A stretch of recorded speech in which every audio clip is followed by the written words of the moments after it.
New dance craze.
Hi, and welcome to New Dance Craze on Soho Radio. This month, I'm Jocelyn Campbell, and this is a very special edition dedicated entirely to the music of composer Michael Finnissy. We just heard Jazz, a short, explosive, and highly virtuosic composition for solo piano from 1976. And I'm delighted to say that Michael Finnissy is joining us on the line to discuss the music that I've selected for the show tonight. Michael, hi, thanks for being with us. Hi, Jocelyn. Thank you for asking me. Oh, you're very, very welcome. It's a pleasure. I wanted to start by quickly discussing what we just heard. Personally, I feel like there's a very interesting relationship between the title jazz and the sound of that music. Would you care to tell us something about that? Jelly Roll Morton, right at the beginning of Jazz as We Know It, probably said that jazz was not a noun, it's a verb. So, and you can jazz anything. He said he could jazz La Traviata if he wanted to. So jazz, in a way, is an approach to, I guess, composing, but probably closer to what most people understand as improvisation. In other words, it's spontaneous action, responding in the heat of the moment, passionately, rather than cool and collected and grammatically correct. Yeah, I think there's one of the initial connections I put between the title and the music itself was I think there are a lot of expectations with regard to the word jazz for traditional jazz harmony and jazz rhythm, which this piece doesn't operate in terms of. But I've always felt this link between the worlds of this sort of overnotated or hyper complex modern music that uses very, very dense rhythms and a build-up of material in an almost chaotic way, and sort of avant-garde free jazz. And I was wondering if you sort of see that link as well, or if you consider that there's a discourse between those areas going on in the piece. Well, Mike Westbrook is a close friend, so I listen to a lot of jazz. It's not like most teenagers. I played jazz because I could play the piano at that time, and I was both satisfied with it, but then not satisfied with it as I was developing my composing. I guess it depends how you perceive the world and how you want to convey information. I was very influenced by the contemporary writing of the time, Allen Ginsberg, Jack Kerouac, William Burroughs, and by American underground cinema, Stan Brakhage, Gregory Markopoulos, Warhol, and they fed into the music probably as much as the sound of what most people, if one can generalize, what most people think of as jazz, which has a steady four and a bar usually, rhythm, a set configuration of repeated harmonies to support essentially mostly melodic improvisation. But I wanted a more total package than that. I wanted to see if I could draw or notate, I suppose the posh word. I wanted to see if I could draw what I was hearing and imagining in my mind. Yeah, I think that's something I've felt quite inspired by in my own music recently. I've written a piece that I'm usually very sort of fastidious in planning my pieces, but I've written one which is almost straight from my head onto the page, as if it's an improvisation, but through the medium of composition. Does that chime with this piece at all? Yeah, probably. I mean, I see and I hear, so I use both my eye to witness what I'm actually notating as I go along. And usually there's a space in between the hearing and imagining inside one's head and the much more complicated business of choosing how to notate it, and being prepared to change tack if necessary when you see what is going on the paper. Yeah, well, because there is a lot of improvisation in composition in terms of when you find a fork in the road where you need to make decisions, or when material suggests something that you have to react to. I suppose in compositional terms, it just doesn't happen in real time. Oh, not at all. I mean, you just can't pick up the pencil or the pen and throw it at the paper and hope that something's going to gel. And the worst thing is you can make a mistake with notating the first sound. So if it's a boop and you notate that as a quaver or an eighth note, you've set a pathway already, because that gesture, that musical gesture, has precedence, and a quaver suggests things that represented by a minim don't. Yes, yeah, you essentially you build context into a work before you've even really made a mark on the page, or the first mark does so much in suggesting what the framework is. Absolutely, and that's why one needs a certain amount of knowledge of one's planning skills, so that you don't take, as you say, too many wrong turns or false trails. Yeah, and in titling a work like that simply jazz, are you delighting at all in subverting the expectations of people who might think it could sound, bluesy or seventhly or with a kind of swung beat, and completely blowing those expectations away? Or does that not really factor into it? Yes, of course it does. I mean, I'm very careful with titles, and they're usually provocative, and they're usually slightly ambiguous, but I'm not trying to be aggressive. That's simply because it's a sort of humorous gesture. It's saying hello to somebody in a particular kind of way, and trying to introduce something wider than these hard and fast definitions, which are pretty useless if you're practicing jazzer. Yeah, I mean, that's what precisely. Mike says, I jazz. Yeah, I think it immediately opens up the listener to think about jazz more than those expectations, if they've brought those expectations to the piece. Well, to me, the worst thing would be to imitate or parody the sound of what most people think jazz is. And that's sadly what usually happens. I mean, if you look at the history of 20th century music, a lot of composers are, in quotes, influenced by jazz, but that just means that they write parodies of what jazz sounds like.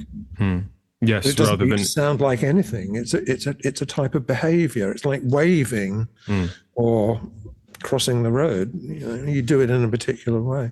Yeah, parodying what jazz sounds like as opposed to embodying what jazz is or can be.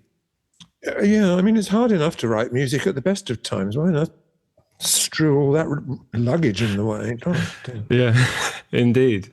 And moving from one solo piano work to one of your many piano concertos, this is Piano Concerto No. 5, a Dartington Summer School commission from 1980 for piano, mezzo-soprano, flute, oboe, and vibraphone. I think this is a beautiful and fascinating work for many reasons, not least for its immensely restrained dynamic palette and its glitteringly high tessitura. But chiefly what I'd like to ask you is about your decision to abandon any form of synchronization between the instruments. For those unfamiliar, this work has no master score. The ensemble begins simultaneously and will immediately desynchronize and continue to the end of their own part, uninhibited by the other instruments.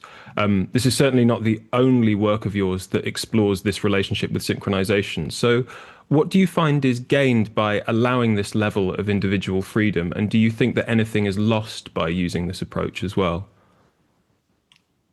It depends on the musicians who are playing to a large extent. And that also affects how inhibited or uninhibited they are by that approach to what I'm asking them to do, to create a particular sound world. No, sound world, that's such a cliche. Yeah, it is about what it sounds like, but it's also a way of vocabulary fails sometimes, doesn't it? Because there is no musical word for it. It's more like it's a choice about the way you represent or evoke something, states of mind, emotions, landscapes, blah, blah. I decided this was the kind of landscape I wanted to create with the piece. I kind of puzzled over how to do it. It's not the first time I used independent parts without any vertical correlation. It is one of only 7 piano concertos. They don't go on forever. And the others seven's many more piano concertos than some people have written.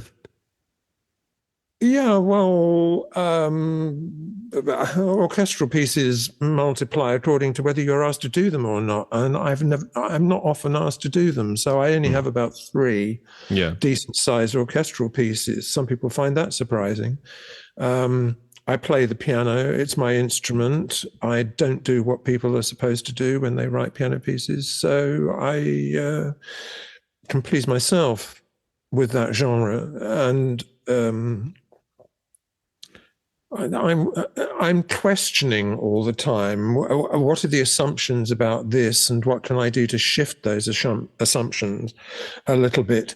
Again, not aggressively, but simply to create a dialogue between myself and whoever's listening. It feels very inquisitive, and I think when we've spoken briefly before, you've mentioned a preoccupation with line and line work in music, and it feels like the desynchronization of sort of linear material really cuts to the heart or exemplifies that idea of music being made out of linear strands or strands which cohabit the same space but have a temporal flux between them. Well, ideally, you only write what you expect people to hear. And contrary to some interpretations of my work, particularly my earlier work, it's not for the sake of some mindless complexity. It's multiplicity, and it's all there in nature. So I'm only doing what Leonardo da Vinci writes about in his notebooks, which is let nature be the master. If I see a tangled hedge, I see that in linear form, maybe, and I'm looking, but I'm looking with my ears. Yes. And that's a phenomenon that I think a lot of composers experience, that when they see something or when they hear about something, they hear it already incarnated in a form of musical sound. Yes. And so this, like any other form of art, is representing or formulating or evoking or responding to human experience. I'm a camera in a way most people would understand that better than my trying to describe what the act of musical composition is. It's like pressing the shutter or the button on a camera and taking a picture, and then you look at the picture and forget the actual experience. And as I alluded to earlier in my introduction to this piece, I think one of the things that makes it really beautiful and really idiosyncratic is the fact that the piece doesn't use any bass notes and never uses any loud sounds either, which is, I think, just the sort of 2 simultaneously wonderful characteristics of restraint to have running across an entire piece. And how was that decision arrived at in the composition of this work? Well, oddly enough, I mean, composing, like I imagine painting or any other art pursuit, is as much about what you can afford to leave out as what you can afford to put in. So I'm always striving to clear space for making some kind of musical gesture. And it interested me to remove what you would normally have in the bass register, which is a kind of it's taking an architectural approach, which I reject quite strongly. I'm not against shaping and forming and creating interesting structures by saying that, but a lot of music is inhibited by the need of the composer to provide foundations of a sort, to create a particular sort of harmonic movement, which moves slower than most other parts of the structure, and supposedly holds it together. Life's not like that, is it?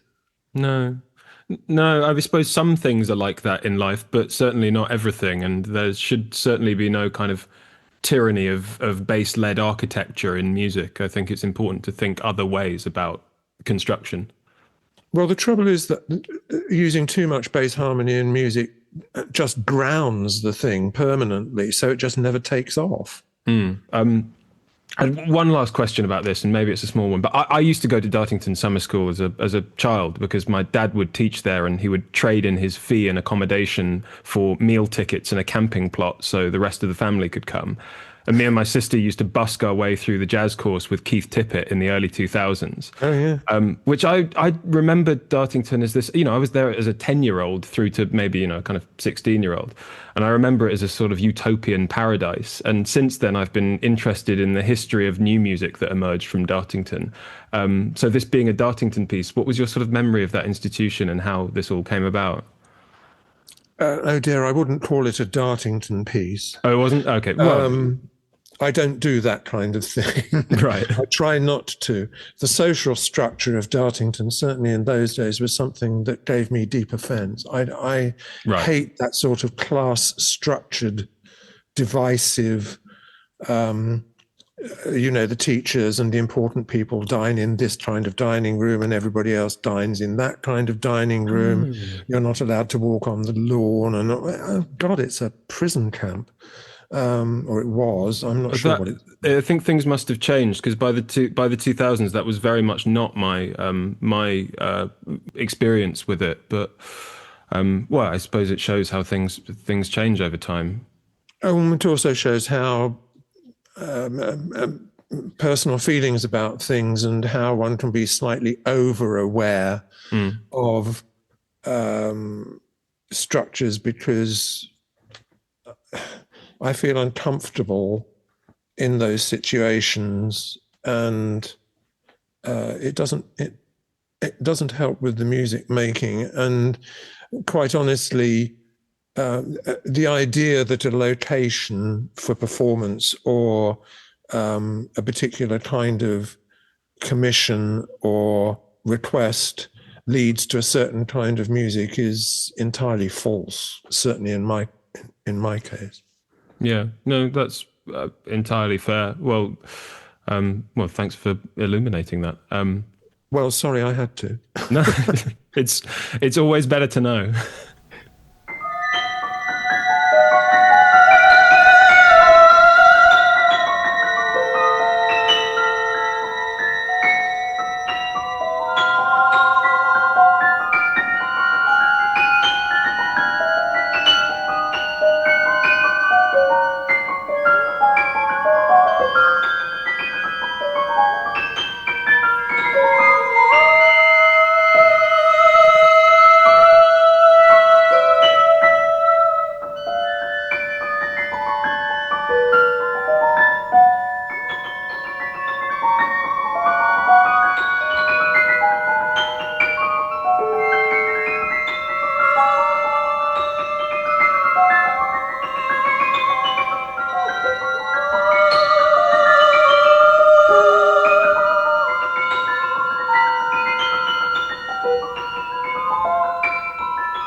That was Michael Finnissy's fifth piano concerto from 1980. Turning now to 1997's Recent Britain, another unconventional work with no master score, this time for up to four players, clarinet, bassoon, cello and piano, each with their own accompanying tape part and an optional role for a technical assistant. Recent Britain appears to mirror the fragmentary nature of the ever-expanding multimedia landscape that was experiencing a technological surge in 1997 when it was written. How did the idea and the method for this piece come about? I wanted to express the confusion I felt about media coverage of significant events in life, in what was going on, and simultaneity is something something I have to wrestle with all the time in composing for more than one instrument, and sometimes, like the piano, an instrument with two hands playing it. So I wanted something that could be played actually just by two instruments or more, and each of those instruments is confined to a particular media area of news coverage. So they have different word content depending on what the sensational news of the time was. I don't think it's very useful to tell you what all of these things are. I mean, the immigration and other kinds of news event which are covered in the piece. In the 18th minute of it, or thereabouts, everything stops, as it did for the composition for the event of Princess Diana's death. It wouldn't have mattered if it was somebody else, actually. I'm not saying that to be cruel, but the coverage was remarkable because it was rather as if some mega being had been degraded in some way. Up until that point, the media had been questioning Princess Diana's morality. She was having an affair with somebody, I don't remember who, and then she was friendly with Dodi Fayed, or one of the Fayed family, and I'm at a bit of a loss. My memory is not as good as it used to be. But the narration of this for a whole day on the media was just extraordinary. And I thought, this is something that happens maybe once in a lifetime, twice in a lifetime, but certainly very rarely. And I wanted to build it into the piece as an example of what the power of the media is, to transmit something like this and influence people to behave in a certain way. It was actually rather shocking, and it indicates something about human resources and the way people respond to events that is maybe different now than it was in the past. And so I felt it was a responsibility, or something to do with ethics, really, that I had to build in to the piece. That's why it's called Recent Britain. It will, of course, be a time capsule. Yes, and I suppose that now, looking back at a piece like Recent Britain, it's recent in a different context. I suppose when you wrote it, it was current Britain, or it was immediately recent Britain, and with the passing of sort of 28 years, we've gone deeper into that sort of audio-visual technological media landscape that I think the piece cuts so deeply to the heart of. Well, I also wanted, I mean, the larger agenda, if you like, was that I'm dissatisfied with the thought that contemporary music can't represent the world. Of course it can and should. But this was something maybe that I grew up with as a child. My father was a surveyor and a photographer. He worked for the London County Council, as it then was. And his main job was recording the war damage that had occurred to London. I was born in 1946, and he was busy documenting the rebuilding of London after the war. And when I was old enough to carry the camera tripod, I went around the bomb sites with him. It was an extraordinary way to spend one's childhood, but actually very meaningful because I think the way you respond to events, what happens to you, what you see happening to other people, how you record that in some way. It's like documentary film making. Those events only occur once too. Or it might be a type of event that occurs more than once, but the specific instant of it is there. And to record it, he regarded his work as extremely responsible. And it's rather sad that when the council office is closed, it's on the South Bank, just by Westminster Bridge. Is it? Yeah, it is Westminster Bridge. And the archive of photographs, which actually could have revealed how bad the building was, because a lot of it was with very cheap, substandard materials. A lot of the buildings didn't have the right kind of fire protection, as we eventually learnt with the Grenfell Tower incident. It was a shocking way to rebuild London, and it was all there in the photographs, and the file disappeared when Margaret Thatcher and her government closed the council down. The file disappeared. The archive just disappeared. I was heartbroken because it meant all my father's work for several years was just destroyed. Was dashed away. It's appalling. Fairly appalling, yes. And I suppose maybe the last thing I wanted to mention about this piece is that I think it speaks of the monolithic nature of media, or how enormous the role of media is in our lives. But a sense that I get from it is also the almost the banal incursion of media into our lives, where it seems to come from a point in time where there was suddenly more access to media overlap, if that makes sense to you as a concept. Sort of radios, CD players, tape recorders had all become much more portable and much more prevalent in different rooms of the house. And there's something about this piece that feels like you're listening to a news report on the TV whilst something is also playing on the radio, whilst maybe someone is playing the piano in the room next door. Someone might be listening to a CD of new music, and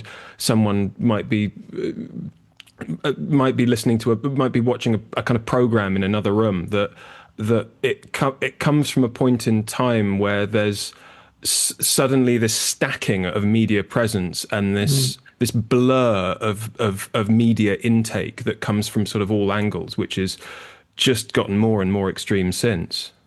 Well, exactly. That is the aim of the piece, to portray that as I felt it was and still is. And we have access to all this information, but what the hell do we do with it? I mean, Walter Benjamin, in one of his essays, is already on guard, if you like, against the reporting of events which one has absolutely one can't take any responsibility for it. It's like these adverts on television to support dogs' homes or cats' homes, or people who are in terrible circumstances in remote corners of the world. Please send money. And yes, of course one can send money, but it's the effect, the stress of living with events that over which one has no direct contact and which are not necessarily even being reported accurately or compassionately. Some of them are, some of them aren't.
filling in standard forms, making telephone calls. If you want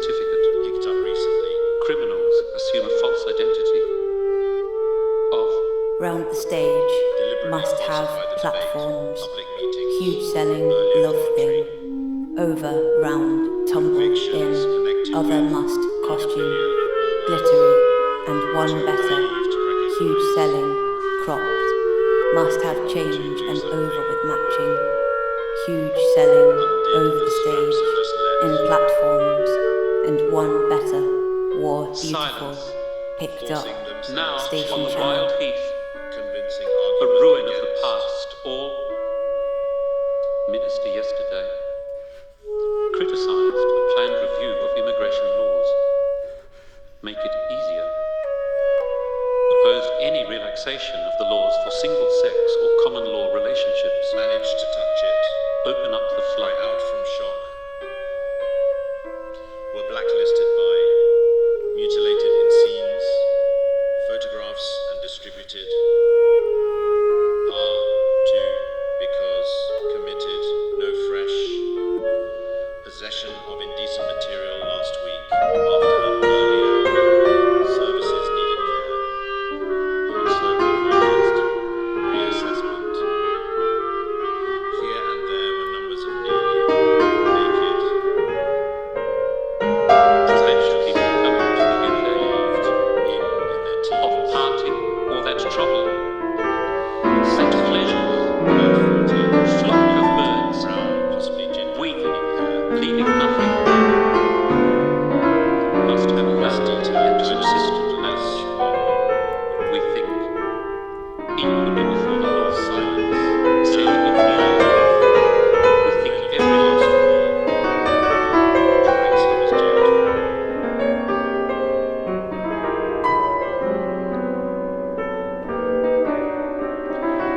Random sample of subsequent children, fully comfortable with interview, properly conducted, within the remit of informal entertain. Rendered video, publicity, and external encouragement. And powerfully to those who say, this cautious handling has been confirmed severally. Tight man naming the one who was not convicted.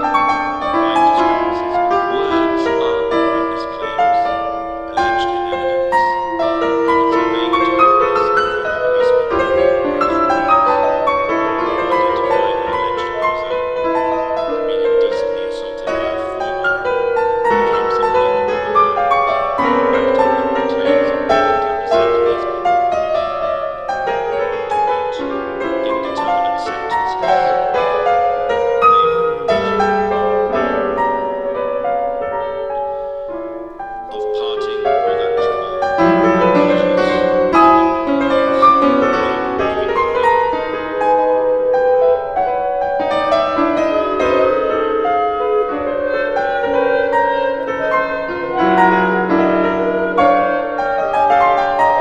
Indecently assaulted girls aged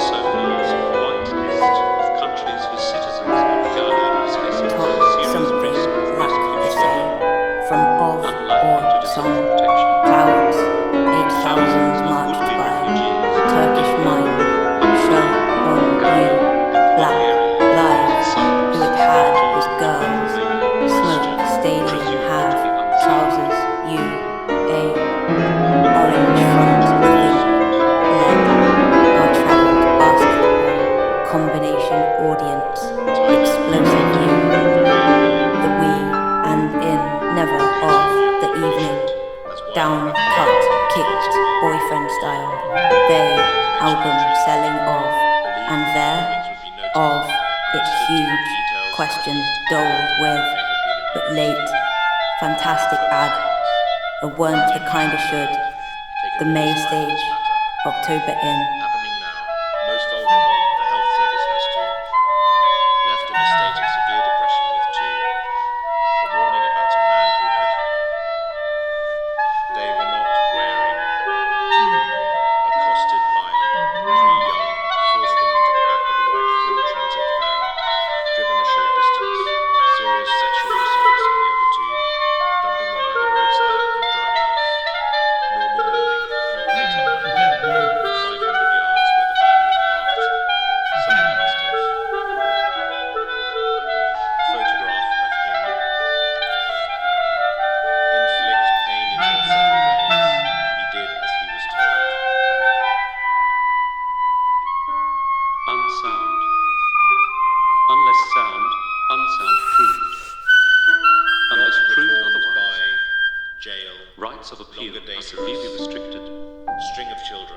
came into force in October. Sex offences.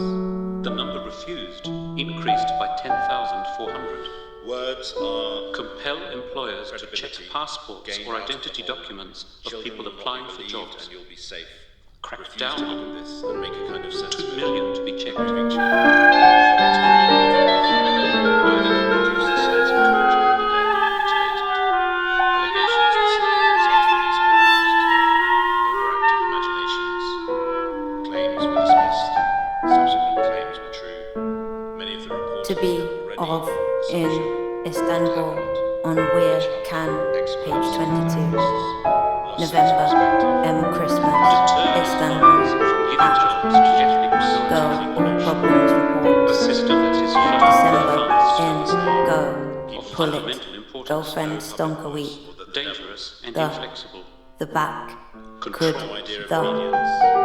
for, the four, pull on, many, the cut, Eyes after play, party, you, same, press, power, going live, our prices, bargain, how on, ban, of, hey, one, going, out, on girls, clothing, a, in, shops, section number, poster, love, pics, to new, the, that, then, moved, to 7, on, real, future, what's out, 5, the not, Nature hides it, her face, in, of, murmuring.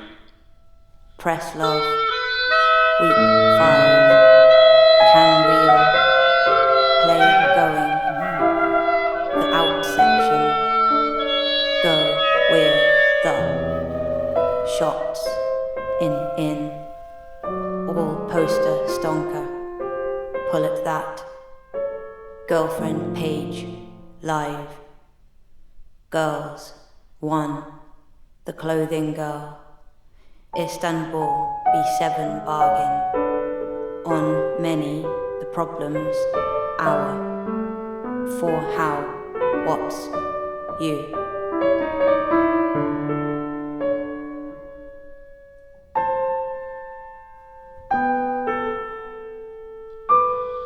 A playground with a colouring book and crayons. Seek for freedom. Not Gone. to be released after a Trapped. case under continuous medicine. Set to kill. Homeless. Necessary to implement Bramble this bushes grew. legislation. Daisy gemmed. Information that has Hills of silken grass. A desert. Vanished. Passing. Here forever on still troublesome. Nature hides her face.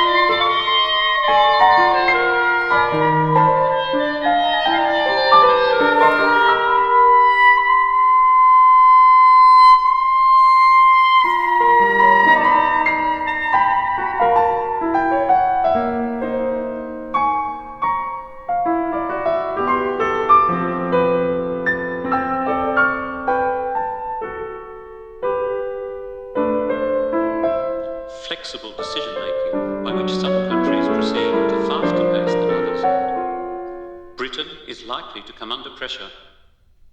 The timing of implementation of the social chapter, immigration, asylum, defence and voting, to secure a deal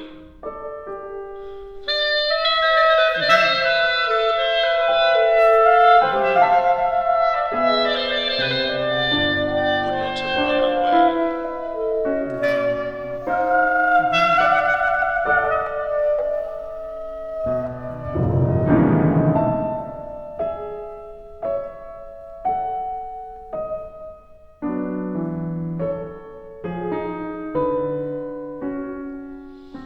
Alleged actions were wrong. In custody, drugs prescribed. Family appealed for her petrify first feeling, safety. Of games, a winter very come at, strict discipline. shriveled, withered weed and trampled down, Was vanished. to be An remembered agenda. was kindness. relevance to people See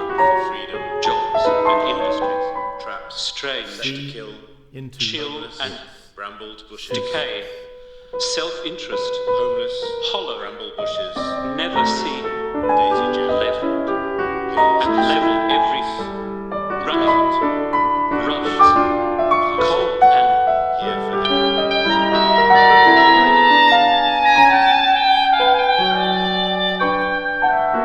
Free as peace, hospital, guidance, challenge, process.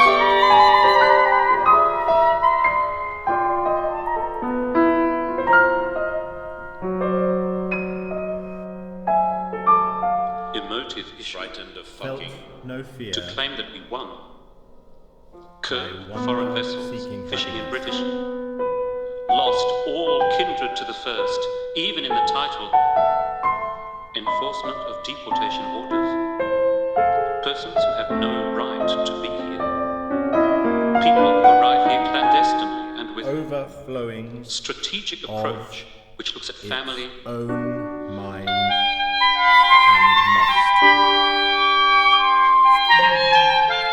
at risk of abuse and unjust. Whether people should be informed.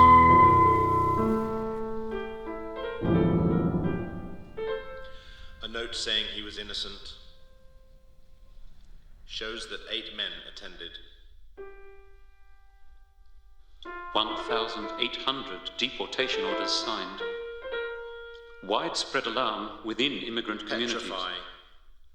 We are First very feeling, concerned about reports of winter large-scale come deportations. shriveled, Concentrate withered its weed and efforts. trampled down. It doesn't matter if I Vanished. cheat.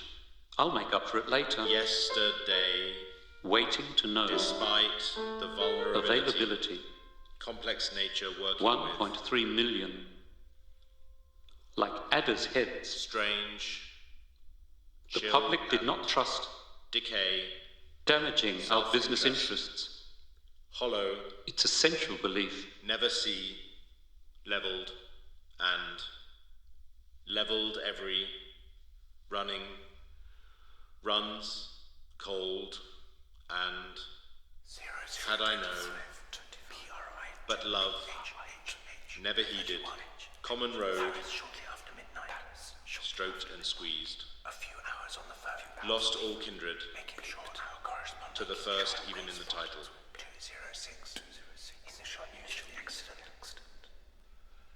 News agency transmitting. Private secretary informed. 4 o'clock. Informed of the death. 4:42. First unconfirmed report. Unprecedented link up. Special bulletins. Solemn music. 5:15. Announcement confirming. Had to organize. On air. A news event.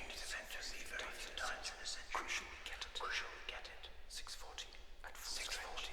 Every available seat. Earliest flights to Paris. Predators to carnage. You've hounded her to death. Keep your emotions under control. Hounded her to your emotions under. Hounded your 11:30. Her sons are in public for the first time since the news broke. Going to church or returning. A view through a car window. 14 dead. Her husband and her 2 sisters at Aberdeen Airport, Paris. Flight number 1580. Expressed condolences during a press conference. Special responsibility. Aware of the public. Speaking to the nation. 1706. Body is taken from the hospital. 1851. Aircraft bringing body lands at RAF Northern. 19 million watch ITV as the coffin is taken to the hearse. Nimrods sharing a common feeling of the biggest ever. Lost all kindred to the first, even in the dawn raids. Yesterday, officers investigating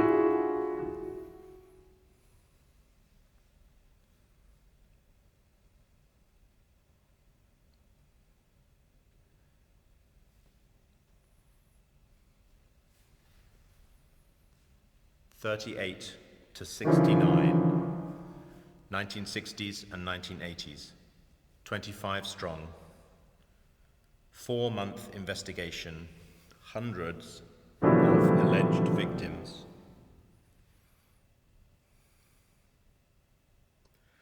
As far afield as Australia, Thailand, and the United States.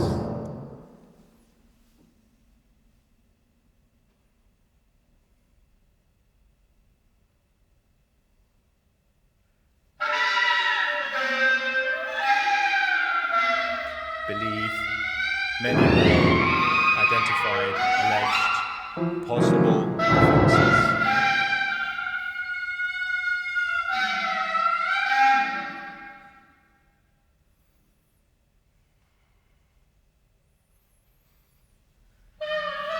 Ongoing inquiry, anxious to speak helpful information, devastated. Believe that all stringent child protection, any weaknesses certainly tighten.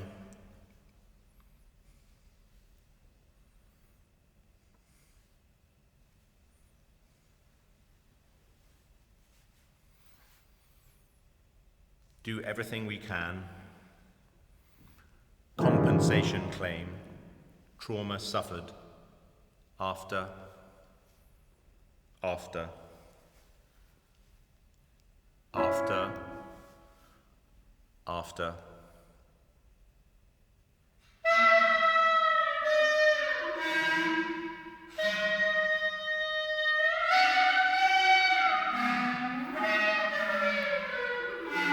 Immunity from negligence cannot be held liable. 15-year-old. After, they say, his 7-year-old endangered.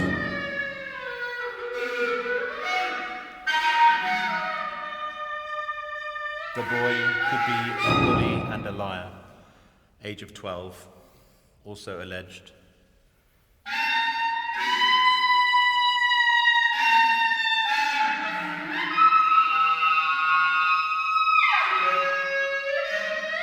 Reveal full history. Difficult 6 weeks for assessment, a month.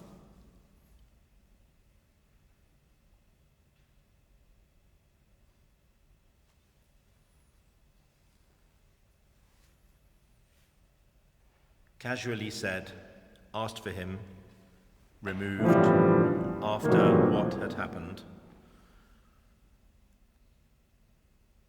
Offered, guilty, also. Humiliating, raping, not given.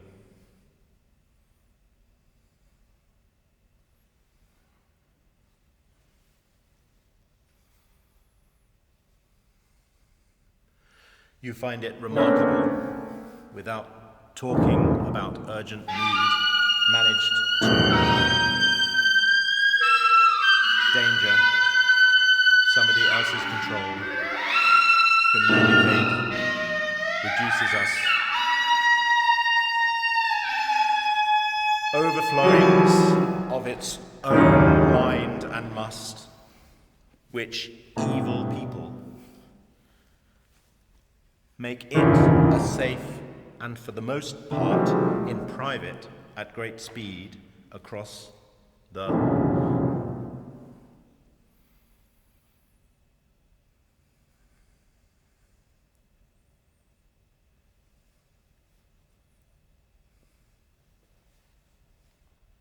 protection, courage. What you just heard was Michael Finnissy's Recent Britain from 1997. This is New Dance Craze on Soho Radio. I'm Jocelyn Campbell, and tonight I'm dedicating the whole show to the music of Michael Finnissy, who is with us on the line now to talk about his music. The next piece I want to play is a shorter one, but no less striking. Banumbirr from 1982. I believe this piece was written and premiered while you were in Australia, and the title is taken from the Aboriginal term for Venus or for the morning star. Is that correct? It is perfectly correct, yes. I suppose, what can you tell us about your time that was spent composing in Australia, and how did this piece come about as an interaction with Australia and its Aboriginal culture? Well, due to circumstances here, I had no work, and so I rang an old college friend of mine who was working in Australia and said, are there any jobs going? And he said, well, actually, it's funny you should say that. He was working at the Victorian College of the Arts in Melbourne, and he said, we have a space for somebody to come and be artist in residence. Would you like it? So I said, oh, yes, please. And I got on a plane. And on my journey, I thought, what the hell are you doing? But it was really exciting. It's a beautiful country, beautiful, beautiful country. And so interesting because there's less history or less white history there. What there is a bit vexed and problematic. There is this wonderful indigenous culture that goes back thousands of years, has been treated shamefully by people that have occupied Australia subsequently. And I was fascinated by all of this, and I made it my aim to research Aboriginal art, thought, mythology as far as I could, because it's a totemic culture, and once one has been made a member of an Aboriginal community, you can't then divulge information about the totems. That's interesting too, particularly in the light of the last piece, because we're overloaded with information. But the Aboriginal communities in Australia, so-called, are keeping their secrets, which I think is quite right and proper. But I wanted to render homage to this culture. And so I resolved to do this research and write my responses to it in the form of letters, you might say, to whoever wanted to receive them. That's very interesting. And there's a piece of yours which was a proms commission from years later, from 1998, called Red Earth, which I've watched the interview from the time where you talk about your time in Australia and your working with the Aboriginal people and learning from them. Did anything from Banumbirr, which is a earlier piece from 5 years prior, inform that later work, Red Earth? Is there shared material, or is there a shared strand between them? Yes, there is a kind of writing for, well, it's a linear approach to writing lines. Of course it is, because it's linear. What an idiot. You're not supposed to know that it's shared material, but there is shared material, because I wanted to make a unit of this particular series of pieces. There are about 8 pieces, all of which deal with these topics, because Indigenous peoples don't respond in the same way as we do, and that was very fascinating. And to an extent, I used more codes, if you like, in these pieces. They're much more abstracted than a piece like Recent Britain, for example. There are resemblances to what most people think jazz is, which is a sort of formulaic principle of composing. So this, in a way, was creating my own formulaic form of composing, using material which I invented, which has a particular sound quality. And what you hear in Banumbirr has its resonance in Red Earth, which is the orchestral commission. I know you've written quite a lot of music that takes its core inspiration and musical building blocks from numerous folk music traditions around the world. I'm immediately thinking of the 1988 documentary about your work, Dust in the Road, which documents you building a new piece out of. Is it Transylvanian folk dance figures?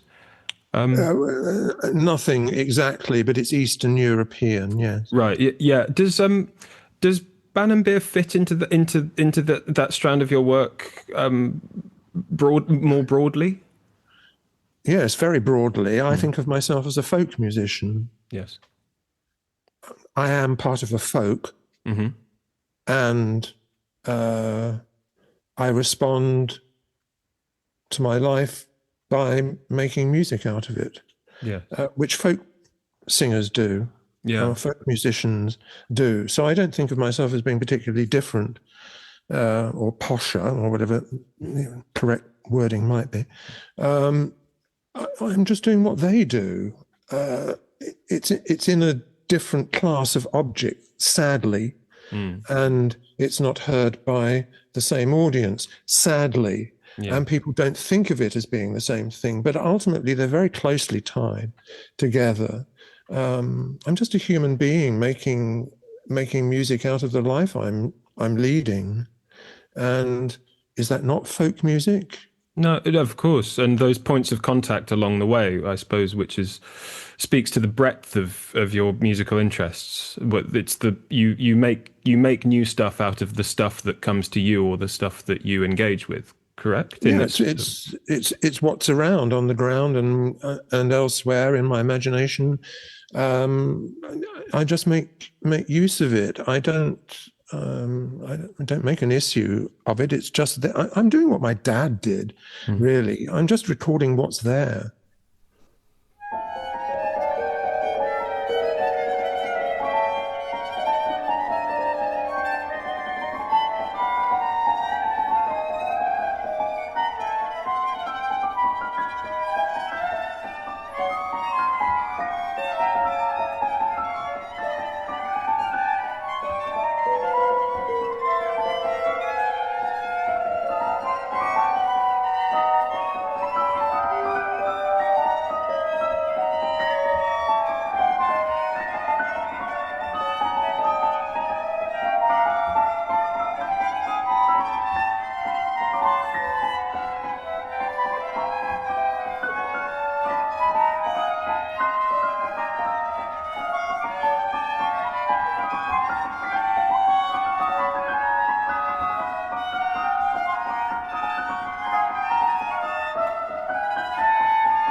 That was Banumbirr by Michael Finnissy from 1982. I'm delighted to have Michael Finnissy with us on the line now to discuss his music. Michael, the next piece I'm going to play is North American Spirituals from the History of Photography and Sound.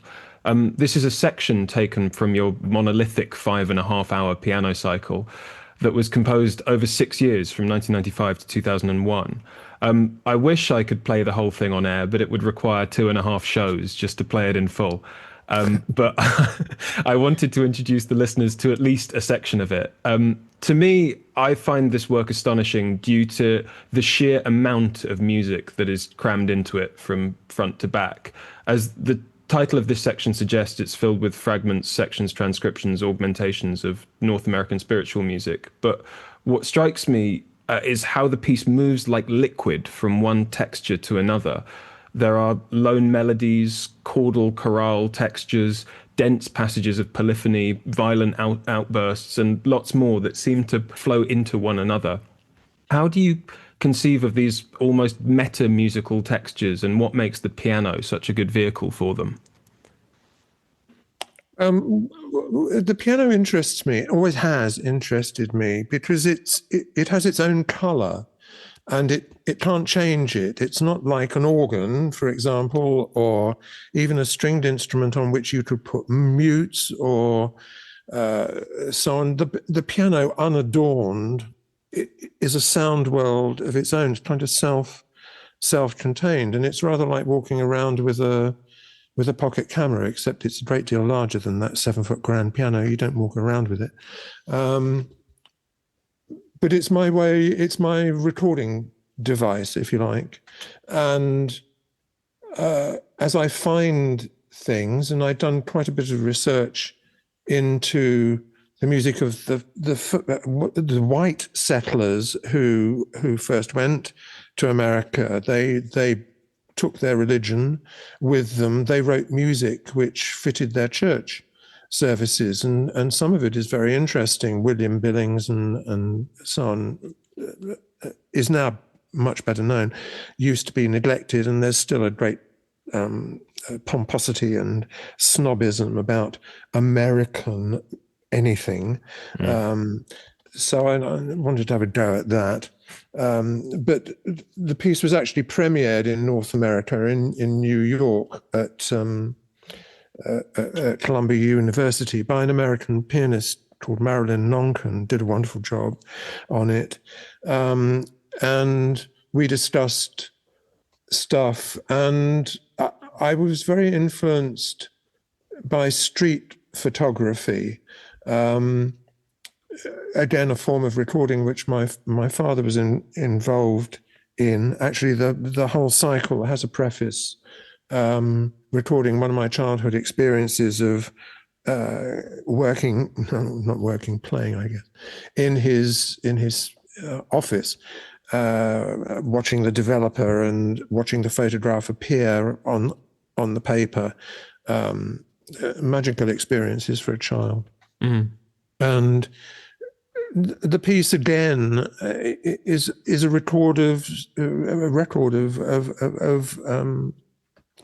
things that happened to me over the period I was writing it, and a little bit before then, traveling to the States, doing work there, meeting different ideas, seeing different landscapes, thinking about how it came to be the way it is, and how much we don't really know about it until we're there looking at it, and how much people just gawp at it and don't look at it. I wanted to see what America was, and I loved the music that had been produced by American composers to describe their impressions and indeed their differences.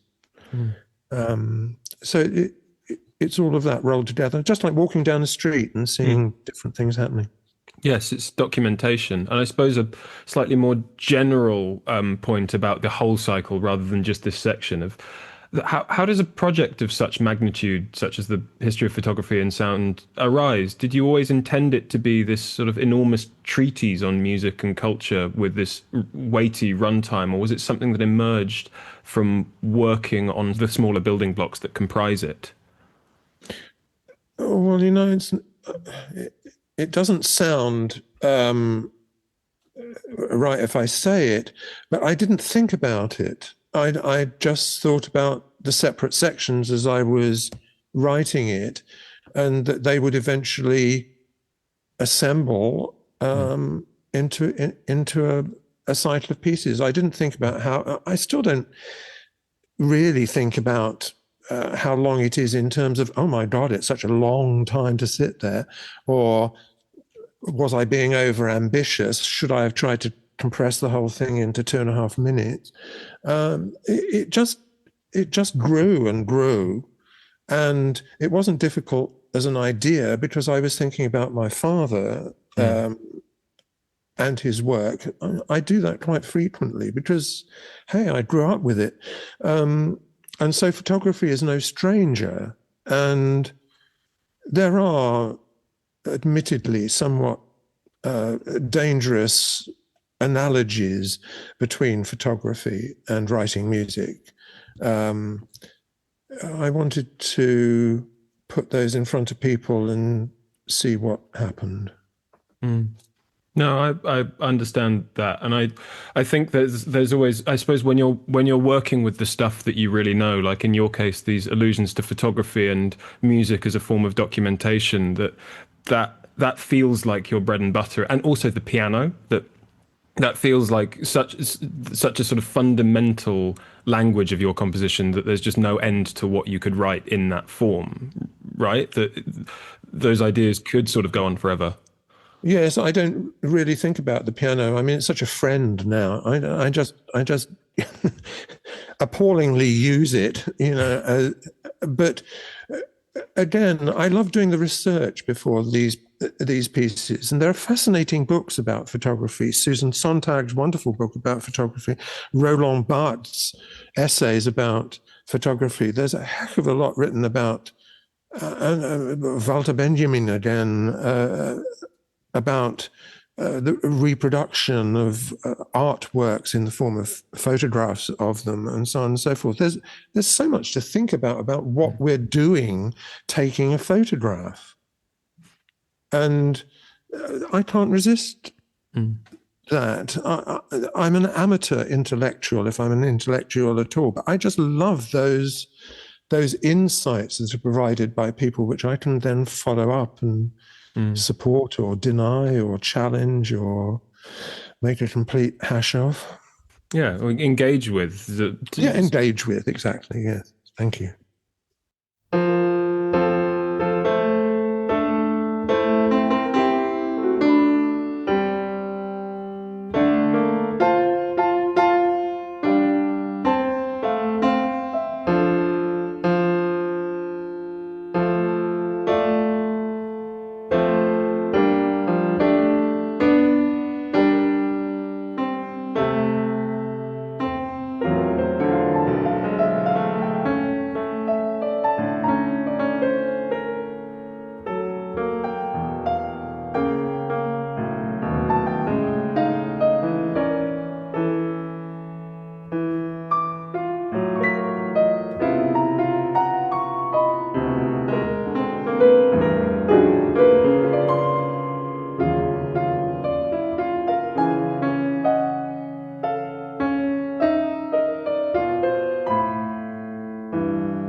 That was North American Spirituals from the History of Photography and Sound by Michael Finnissy, who I'm happy to say is still with me discussing his music. The final work that I'm going to play on tonight's show is a short but beautiful work for voice and piano and, cello?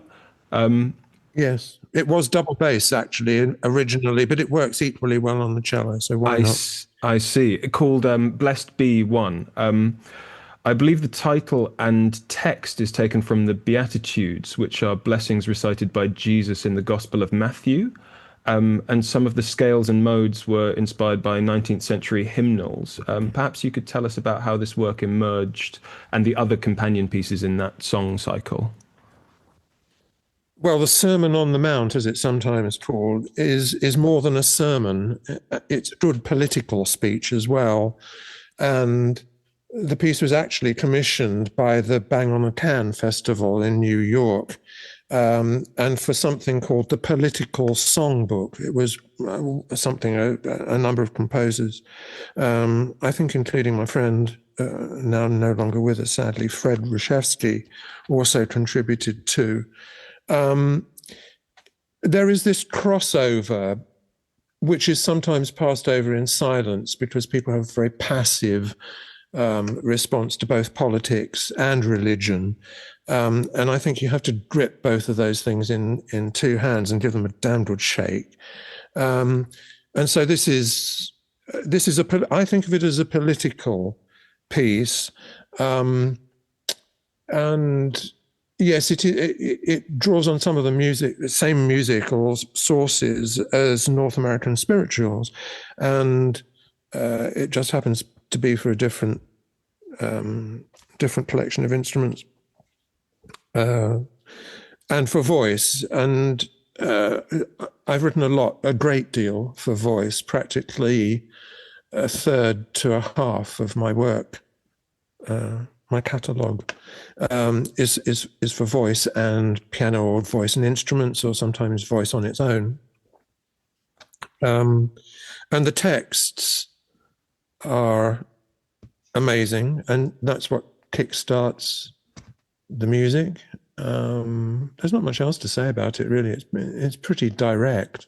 Yeah, when the materials that inspired it are so, well, divine in a way, it's a good starting point to work from. And I suppose there's a lot of, it can really incentivize the composer to do the texts justice, or to do the original material justice, as it were. Well, a lot of people say about classical music these days, but sadly, particularly about new music, I don't understand it. And this hurts, actually, because I don't think it's unintelligible.